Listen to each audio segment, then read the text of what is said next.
بسم اللہ الرحمن الرحیم۔ ہمارے گاؤں میں ایک نیک شخص تھا جس کا چہرہ آج تک کسی نے نہ دیکھا تھا، کیونکہ وہ ایک ہی کمرے میں بیٹھ کر عبادت کرتا رہتا تھا، مگر اس کے بارے میں مشہور تھا کہ وہ جس بانجھ عورت سے نکاح کرتا ہے تو وہ عورت 3 بیٹے جنتی ہے اور خوشی خوشی اس کے ساتھ رہتی ہے۔ میرا شوہر مجھ سے بہت محبت کرتا تھا، مگر میں بانجھ تھی، یوں زبردستی میرا نکاح بھی اس آدمی سے ہو گیا، اور جب شادی کی رات میری نظر اس شخص پر پڑی تو جان نکل گئی، کیونکہ وہ تو میرا لاڈلا۔ یہ ان دنوں کی بات ہے جب میں نئی کالج جانا شروع ہوئی تھی۔ میں ایک وڈیرے کی بیٹی تھی، گھر پر کسی چیز کی کوئی کمی نہیں تھی۔ میں اپنے 4 بھائیوں کی اکلوتی بہن تھی، اپنے والد کی بھی بہت لاڈلی تھی، اسی لیے سب کے لاڈ پیار پر اپنا حق سمجھنے لگی تھی۔ جو چیز مجھے اچھی لگتی تھی مجھے لگتا تھا یہ میری ہی ہے، چاہے وہ کتنی ہی قیمتی کیوں نہ ہو۔ میرے بابا مجھے وہ ضرور خرید کر دیتے تھے۔ ہمارے ہاں عورتوں پر خاص پردے کا اہتمام تھا۔ میں باہر جاتے ہوئے برقع اوڑھتی تھی۔ ہمارے خاندان میں تو لڑکیوں کو تعلیم دلوانے کا بھی رواج نہیں تھا، لیکن اب تک کی اجازت مجھے بابا سے اس لیے مل گئی کہ میں سب سے لاڈلی تھی۔ مسئلہ اب یہ تھا کہ بابا کا وفادار ڈرائیور کافی بیمار ہو گیا تھا، اور اس کے علاوہ بابا مجھے کالج لانے اور لے جانے کے لیے کسی اور پر بھروسہ نہیں کرتے تھے۔ کہتے تھے زیب النساء میری جان ہے، میں ہر ایرے گیرے پر بھروسہ نہیں کر سکتا۔ مجھے کالج جانے کی جلدی تھی۔ پہلی بار اپنے خاندان میں کالج جا رہی تھی، لیکن برا یہ ہوا کہ ڈرائیور بیمار ہو گیا۔ اس ڈرائیور نے اپنے بیٹے کو گاڑی چلانے کے لیے بھیج دیا۔ بابا تو پہلے مان نہیں رہے تھے، لیکن ڈرائیور نے کہا کہ میرا بیٹا ہے، بے فکر رہیں، آنکھ اٹھا کر نہیں دیکھے گا بی بی صاحبہ کو۔ بابا سائیں نے ڈرائیور کو سخت نظروں سے دیکھ کر کہا کہ سوچ لو غفار، میری بیٹی میری جان ہے، اگر کسی نے آنکھ اٹھانے کی کوشش بھی کی تو تم انجام سے واقف ہو۔ لیکن وہ شخص بیماری کی وجہ سے نقاہت کا شکار تھا۔ کانپتے ہاتھ جوڑ کر بولا کہ شکایت نہیں ملے گی۔ پھر میں اس ڈرائیور کے بیٹے کے ساتھ جانے لگی۔ صاف ستھری شلوار قمیض پہنے وہ نظریں جھکائے بس گاڑی چلانے پر ہی توجہ دیتا تھا۔ گاؤں سے شہر کا راستہ 1 گھنٹے کا تھا۔ 1 گھنٹہ مجھے چپ ہی بیٹھنا پڑتا تھا۔ اگر ڈرائیور خود ہوتا تو اسے بات کرتی رہتی تھی، کیونکہ وہ کافی عمر رسیدہ تھا۔ بچپن سے میں اسی کے ساتھ جاتی تھی، مجھے بیٹیوں کی طرح جانتا تھا، اسی لیے میں بے تکلفی سے بات کر لیتی تھی۔ دیکھنے میں وہ لڑکا کہیں سے ڈرائیور کا بیٹا نہیں لگتا تھا، خاص اسمارٹ اور خوبصورت تھا، لیکن تھا تو ڈرائیور کا بیٹا، ان پڑھ گوار تھا۔ میں نے کچھ خاص توجہ نہیں دی۔ ہوش تو میرے اس دن اڑے جب بابا کے مخالفین نے ہماری گاڑی پر حملہ کر دیا۔ ان کا مقصد مجھے اغوا کرنا تھا۔ وہ 4 مسلح افراد تھے جو بندوق تانے ہوئے تھے۔ یہ دیکھ کر میری جان ہی نکل گئی تھی۔ اس لڑکے نے اپنی پسٹل نکالی اور ان لوگوں پر فائرنگ کر دی۔ 4 گارڈ زخمی ہو چکے تھے۔ اس کا نشانہ بہت پکا تھا، ایک بھی گولی خالی نہیں گئی تھی، لیکن اسی ہنگامہ آرائی سے میں بری طرح سے ڈر گئی تھی، گھبرا گئی تھی۔ سیمی اسی گاڑی کے پیچھے بیٹھی تھی۔ اب وہ گاڑی بہت تیز رفتاری سے چلا رہا تھا۔ جب ہم لوگ بہت دور نکل گئے تب اس نے مجھے پہلی بار مخاطب کیا، کہنے لگا بی بی صاحبہ آپ ٹھیک سے بیٹھ جائیے، اب کوئی خطرہ نہیں ہے۔ میں ابھی بھی بدحواس تھی، لیکن میری نظر اس کے بازو پر پڑی تو میری جان ہی نکل گئی۔ اس کے بازو سے خون بہہ رہا تھا، اس کے بازو پر گولی لگ گئی تھی۔ یہ دیکھ کر تو میرے ہوش اڑ گئے۔ میں نے اسے کہا کہ سیدھا ہاسپٹل چلے، لیکن وہ کہنے لگا کہ پہلے وہ مجھے بحفاظت میرے گھر پہنچا دے، اس کے بعد جائے گا۔ مجھے اس کی بات عجیب سی لگی۔ میں نے کہا تم مر بھی سکتے ہو، پہلے ہسپتال چلو، لیکن وہ نہیں مانا۔ مجھے میرے محل میں اتارا۔ بابا مجھے ٹھیک دیکھ کر پرسکون ہوئے۔ پھر اس لڑکے کے ساتھ کسی دوسرے ملازم کو بھیجا۔ مجھ پر حملہ ہوا تھا، یہ بات بابا جان چکے تھے۔ اس لڑکے نے اپنی جان پر کھیل کر مجھے بچایا تھا۔ میرے دل میں اس کے لیے نرم گوشہ سا پیدا ہونے لگا۔ 4 دن کے آرام کے بعد وہ اپنی ڈیوٹی پر پہنچ گیا تھا۔ بابا کو اس کی نمک حلالی سے بہت خوشی ہوئی تھی۔ اسے بابا نے اچھی خاصی رقم انعام کے طور پر دی تھی، لیکن اس نے واپس کر دی۔ کہنے لگا کہ یہ میرا فرض تھا صاحب، گولی بازو کی بجائے سینے پر بھی لگ جاتی تو آپ کی بیٹی کو بحفاظت گھر تک ضرور پہنچاتا۔ اس کی باتیں میرے دل کو چھونے لگی تھی۔ پھر ایک اور انکشاف اس کے بارے میں یہ کھلا کہ وہ یونیورسٹی میں پڑھتا ہے، اچھی نوکری کر کے اپنے حالات بدلنا چاہتا ہے۔ ڈرائیور کی نوکری اس کی عارضی ہے، اپنے والد کی بیماری کی وجہ سے کر رہا ہے۔ میرا دل جتنا اس کے بارے میں جانتا میرا دل اس کی طرف مائل ہونے لگتا۔ وہ نظریں اٹھا کر مجھے دیکھتا تک نہیں تھا۔ اب میں نے اپنا نقاب ہٹا دیا۔ گرمیاں اپنے عروج پر تھی، حالانکہ گاڑی کا اے سی چل رہا تھا، لیکن میں نے دناستہ اپنا چہرہ بے حجاب کیا تھا تاکہ وہ مجھے دیکھے، لیکن اس کی نظر صرف باہر کی جانب تھی۔ اب مجھے اس پر غصہ آنے لگا۔ میں نے اسے کہا کہ اے سی تیز کرو، دیکھ نہیں رہے کتنی گرمی ہے، میرا دم گھٹ رہا ہے۔ مجھے لگا کہ شاید میری بات سن کر وہ میری طرف متوجہ ہو جائے، لیکن مجال ہے اس لڑکے نے مجھے دیکھا بھی ہو۔ بس نظریں جھکائے اے سی کی سپیڈ بڑھائی اور گاڑی بھی جلدی سے مجھے میرے محل میں پہنچا دیا۔ مجھے اپنا بڑا سا محل نہ جانے کیوں قید خانہ لگنے لگا تھا۔ میں دیکھنے میں بہت خوبصورت تھی، اتنی حسین کہ دیکھنے والا پلٹ کر دیکھتا تھا، لیکن وہ شخص تو جیسے پتھر کا بنا ہوا تھا۔ مجال ہے کہ ایک نظر بھی مجھ پر اٹھ جائے، لیکن میری راتوں کی نیندیں اڑ کر رہ گئی تھی۔ اس کی جھکی آنکھیں میرا سکھ چین مجھ سے چھین چکی تھی۔ میری بے بسی کا یہ عالم تھا کہ میں روز گاڑی میں اپنا نقاب اتار دیتی تھی۔ جب دل نے حد درجہ مجبور کیا تو ایک دن میں نے اسے کہہ دیا کہ اعظم، میں تم سے محبت کرتی ہوں۔ میری بات سن کر گاڑی کو بڑے زور کی بریک لگی تھی۔ بے ساختہ اس نے پیچھے مڑ کر میری طرف دیکھا تھا، لیکن انتہائی غصے سے، لیکن مجھ سے کہا کچھ نہیں، بس گاڑی دوبارہ سے چلانے لگا۔ اس دن کے بعد وہ 2 دن نہیں آیا، اور وہ 2 دن میں نے کانٹوں پر بسر کیے تھے۔ دل بے تابی کی طرح تڑپا تھا، اتنا بے قرار ہوا کہ میں نے برقع اٹھایا، بابا سے کہا کہ گاؤں میں دوست کے گھر جانا ہے۔ بابا نے 2 ملازمہ میرے ساتھ روانہ کی۔ مجھے ڈرائیور کا گھر معلوم تھا، اس لیے جا کر ان کا دروازہ بجا دیا۔ دروازہ اسی نے کھولا تھا۔ مجھے دیکھ کر دنگ سا رہ گیا۔ میں نے ملازمہ سے کہہ دیا کہ باہر کھڑی رہو۔ یہ کہہ کر میں اندر چلی گئی۔ اس کی ایک بہن بھی تھی جسے میری بچپن میں کبھی دوستی رہی تھی۔ بابا کو معلوم تھا۔ میں نے یہی سوچا کہ بہانہ بنا دوں گی۔ پہلی بار وہ مجھ سے مخاطب ہوا۔ وہ سخت لہجے میں بولا، آپ یہاں کیوں آئی ہیں؟ میں نے کہا، اعظم، میں اپنی محبت کے آگے بے بس ہو چکی ہوں۔ میں رونے لگی۔ جیسے ہی میں نے اپنے چہرے کا حجاب ہٹایا، اعظم نے نظریں چرائی تھی، پھر مجھ سے کہنے لگا، بی بی صاحبہ، ہم نمک حرام نہیں ہیں اور اپنی اوقات بھی جانتے ہیں۔ آپ آگ میں کیوں کودنا چاہتی ہیں؟ مار ڈالیں گے آپ کے بابا آپ کو، اور میں آپ سے محبت نہیں کرتا۔ میرے دل میں آپ کے لیے ایسے کوئی جذبات نہیں ہیں۔ آپ واپس جائیں اور دوبارہ یہاں مت آئیے گا۔ میں آپ کے سامنے ہاتھ جوڑ کر التجا کرتا ہوں۔ میں نے کہا کہ ایسا کچھ نہیں ہے، میرے بابا مجھ سے بہت محبت کرتے ہیں۔ آج تک ایسا نہیں ہوا کہ میں نے کچھ مانگا ہو اور انہوں نے دلایا نہ ہو۔ میرے خاندان کا کوئی مرد اتنا پڑھا لکھا نہیں ہے۔ بابا تمہاری بہت تعریف کرتے ہیں، انکار نہیں کریں گے۔ میری بات پر پہلی بار اس نے میری آنکھوں میں دیکھا تھا، لیکن حیرت سے کہنے لگا، میرا کمی ذات سے تعلق ہے۔ میرا ٹاٹ چاہے صاف ستھرا بھی ہو، تب بھی کوئی مخمل پر ٹاٹ کا پیوند نہیں لگاتا۔ بی بی صاحبہ، آپ جاؤ یہاں سے۔ اعظم کی کسی بات پر میرا دل آمادہ نہیں تھا۔ میں واپس آ گئی۔ گھر آ کر یہ بتا دیا کہ ڈرائیور کی بیمار پرسی کے لیے گئی تھی اور اس کی بیٹی سے میری دوستی بھی ہے، اسی لیے اسی سے باتیں کرتی رہی۔ میری بات سن کر میرے بابا کی پیشانی پر سلوٹیں پڑی تھی۔ کہنے لگے، زیب دوستی اپنے ہم پلہ سے رکھی جاتی ہے، آئندہ وہاں جانے کی ضرورت نہیں۔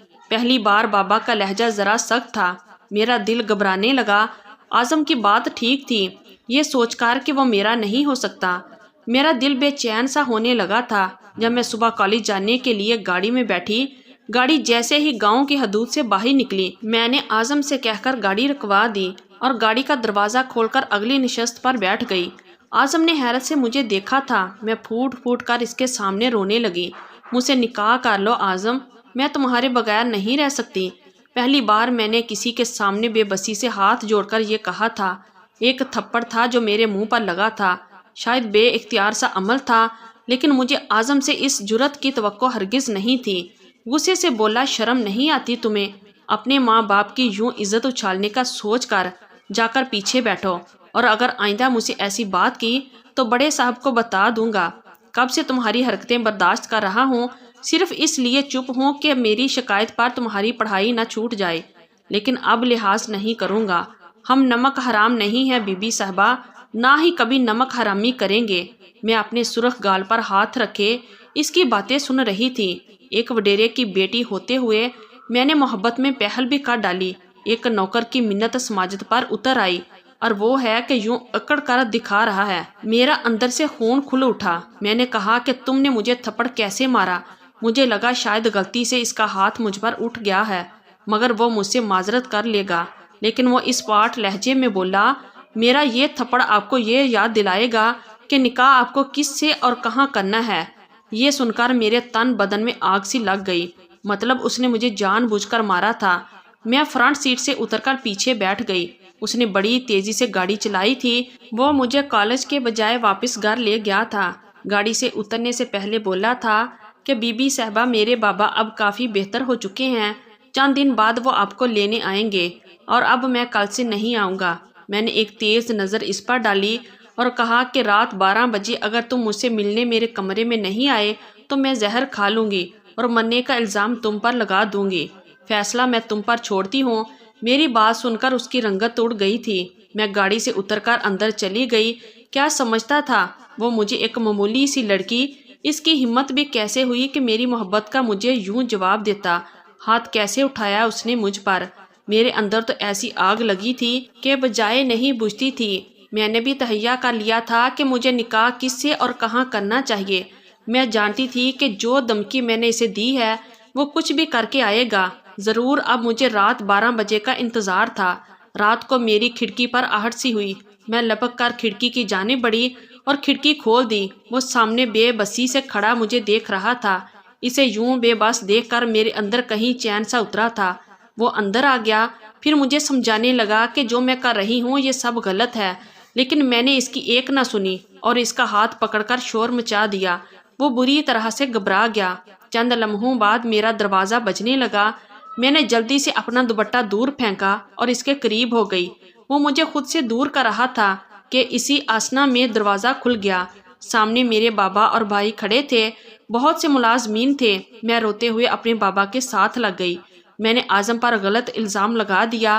وہ یہ سن کر دنگ سا رہ گیا، اپنی صفائیاں دینے لگا، مگر اس کی سنتا کون؟ میرے بھائیوں نے اسے بہت مارا تھا، اسے میرے سامنے خون خون کر دیا تھا۔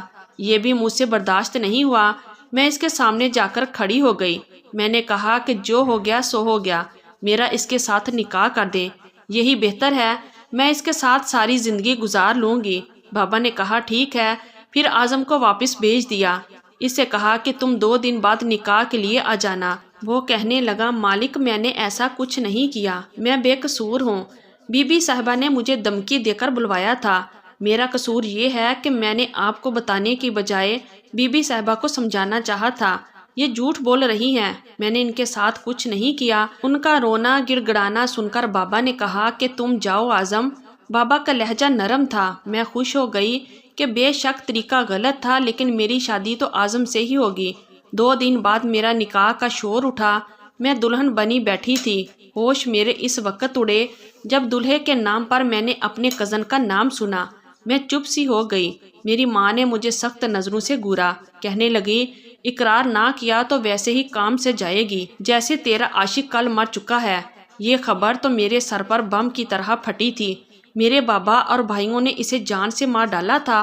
اف، یہ کیا ظلم ہو گیا تھا مجھ سے۔ میں دلہن بنی پھوٹ پھوٹ کر رونے لگی۔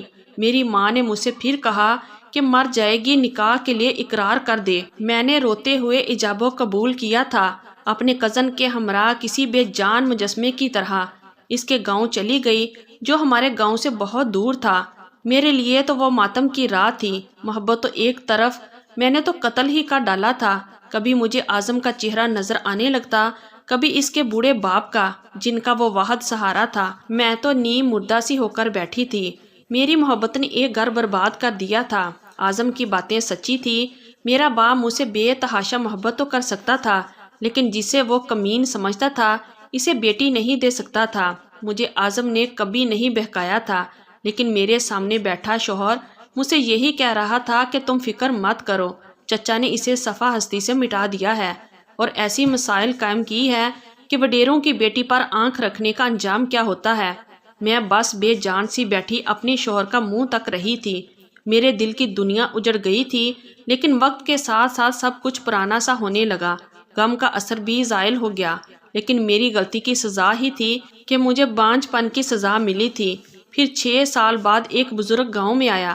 وہ عورتوں مردوں سب سے پردہ کرتا تھا، ہر وقت کمرے میں بیٹھا بس عبادت ہی کرتا رہتا تھا۔ میں نے سنا تھا کہ جو اسے دم کروائے اس عورت کی گود ہری ہو جاتی ہے۔ میرا شوہر مجھے اس کے پاس لے گیا۔ میں کمرے میں گئی تو بہت سی عورتیں بیٹھی تھی۔ اس کی آنکھیں بند تھیں، سر چہرہ چھپا ہوا تھا، بس تسبیح کے دانے ہی گرا رہا تھا۔ ہونٹوں پر جنبش تھی، پڑھنے کے بعد وہ پانی پر پھونک مار دیتا تھا۔ وہ عورت اٹھ کر چلی گئی۔ ایک عورت کہنے لگی کہ بڑا نیک بندہ خدا ہے، کسی عورت کے لیے آنکھ ہی نہیں کھولتا، بند آنکھوں سے ہی پڑھتا ہے اور پھونک مار کر پانی دے دیتا ہے۔ ایسا اثر ہے کہ اللہ اولاد سے نواز دیتا ہے۔ میں بھی اس کے روبرو بیٹھ گئی۔ میں نے کہا کہ میں بے اولاد ہوں، شادی کو 10 سال بیت گئے ہیں۔ میری بات سن کر اس شخص کی آنکھیں جھٹ سے کھلی تھی۔ جب میری نظروں کا تصادم ہوا تو میری تو جان ہی نکل گئی۔ ایک پل کو یہ لگا کہ یہ آنکھیں دیکھی سی ہیں۔ ان آنکھوں میں ایسی تیزی تھی کہ میرا دل کٹ کے رہ گیا۔ پہلی بار یہ ہوا تھا کہ میں اس کی آنکھوں میں دیکھ نہیں پائی۔ میں نے آنکھیں جھکا لی۔ اس نے کہا کہ واپس چلی جاؤ، تم ماں نہیں بن سکتی۔ نہ جانے کیسی آواز تھی، لیکن اس کی بات نے میرے ہوش اڑا دیے۔ میں نے رو کر منت سماجت کی کہ میرا بھی علاج کر دے۔ کہنے لگا اپنے مرد کو میرے پاس بھیجو، تمہارا بس ایک ہی علاج ہے، اگر تمہارا مرد رضامند ہوا تو کر دوں گا۔ میں اٹھ کر باہر چلی گئی اور اپنے شوہر کو اندر بھیج دیا، لیکن جو علاج اس نے بتایا میں نے اپنے شوہر کے منہ سے سن کر انکار کر دیا۔ میں کیسے اس سے نکاح کر سکتی ہوں؟ مجھے اولاد نہیں چاہیے۔ میرے انکار پر میرے شوہر نے مجھے سختی سے کہا کہ اسے اپنے خاندان کے لیے وارث ہر صورت میں چاہیے اور مجھ ہی سے چاہیے۔ اس نے سنا ہے کہ وہ شخص جس عورت سے نکاح کرے اس کے 3 بیٹے تو لازمی ہوتے ہیں۔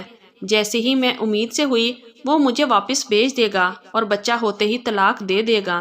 میں نے بہت انکار کیا لیکن میری ایک نہ سنی گئی۔ میرے شوہر نے مجھے طلاق دے دی۔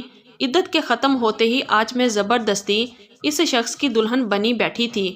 اس کے چھوٹے سے حبس زدہ کمرے میں آدھے گھنٹے میں ہی میرا دم گھٹنے لگا تھا، لیکن جب وہ کمرے میں داخل ہوا تو میرے پیروں تلے سے زمین نکل چکی تھی، سر پر آسمان گرا تھا، سامنے اعظم کھڑا تھا۔ میں فوراً سے کھڑی ہو کر اس کے پاس آ گئی۔ تم تو زندہ ہو؟ مجھے اس قدر بے یقینی تھی کہ سمجھ نہیں پا رہی تھی کہ یہ کیا خواب ہے یا سچ۔ اس نے کہا زندہ ہوں، تمہارے باپ نے تو مجھے مار کر دریا میں پھینک دیا تھا، لیکن مارنے والے سے بچانے والا بڑا ہوتا ہے۔ مجھے تم سے بہت سے سوال کرنے تھے۔ یہ کہہ کر وہ مجھے بڑے غصے سے قہر بری نظروں سے دیکھنے لگا، پھر بولا کہ میں نے تمہارا کیا بگاڑا تھا؟ کب میں نے محبت کا دعویٰ کیا تھا تم سے؟ مجھ پر الزام لگانے سے پہلے ایک بار بھی تم نے یہ نہیں سوچا کہ تم کس خاندان سے ہو؟ کب تمہارے خاندان میں کسی کمی کمین کے ساتھ اپنی بیٹی کی شادی کروائی گئی ہے؟ میرے ساتھ جو کیا وہ کیا، لیکن تمہارے باپ نے میرے گھر والوں کے ساتھ اچھا نہیں کیا، میری بہن کی زندگی برباد کر دی۔ میری بہن نے خودکشی کر لی، میرا باپ مروا دیا، مجھے کسی بزرگ نے بچا لیا تھا، اسی کی رہنمائی میں میں نے یہ سب کچھ سیکھا ہے۔ میں بنا کسی عورت کو چھوئے اسے اللہ پاک کے کلام کے ذریعے سے بھی اولاد کا علاج کر سکتا تھا، لیکن تمہیں دیکھ کر میری ہر اذیت پھر سے میرے سلے زخم کو بھیڑ گئی۔ اسی لیے میں نے سوچا کہ تمہاری محبت کا انعام تو تمہیں ملنا چاہیے، اسی لیے تمہارے شوہر سے جھوٹ کہا کہ بیٹے کے لیے تم سے میرا نکاح کر دے۔ اب تم اپنے وجود میں ایک کمی کمین کی اولاد کو پالو گی اور ایک کمی کمین تمہارے وڈیرے کے خاندان کا وارث بنے گا۔ بانج تم نہیں ہو، تمہارا شوہر ہے، اسی لیے اولاد تمہیں صرف مجھ سے ہوگی۔ میں پھٹی پھٹی آنکھوں سے اسے دیکھنے لگی۔ اپنی غلطی پر میں بہت بڑا ظلم کر بیٹھی تھی۔ 4 ماہ بعد میں امید سے ہوئی تو میرا شوہر مجھے آ کر لے گیا۔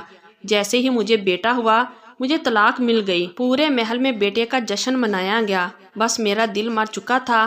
میرے کیے کی سزا بھی اس نے مجھے بہت خوبصورت دی تھی۔ آج بھی میرے دل میں اس کی محبت کی جگہ قائم تھی۔ اس کے بیٹے کو میں دل و جان سے لگا کر رکھتی تھی۔ مجھے دوبارہ اولاد نہیں ہوئی۔ پھر یہ خبر ملی کہ وہ شخص جو بانجھ پن کا علاج کرتا تھا وہ اس گاؤں سے جا چکا تھا۔ تو یہ تھی ہماری آج کی سٹوری۔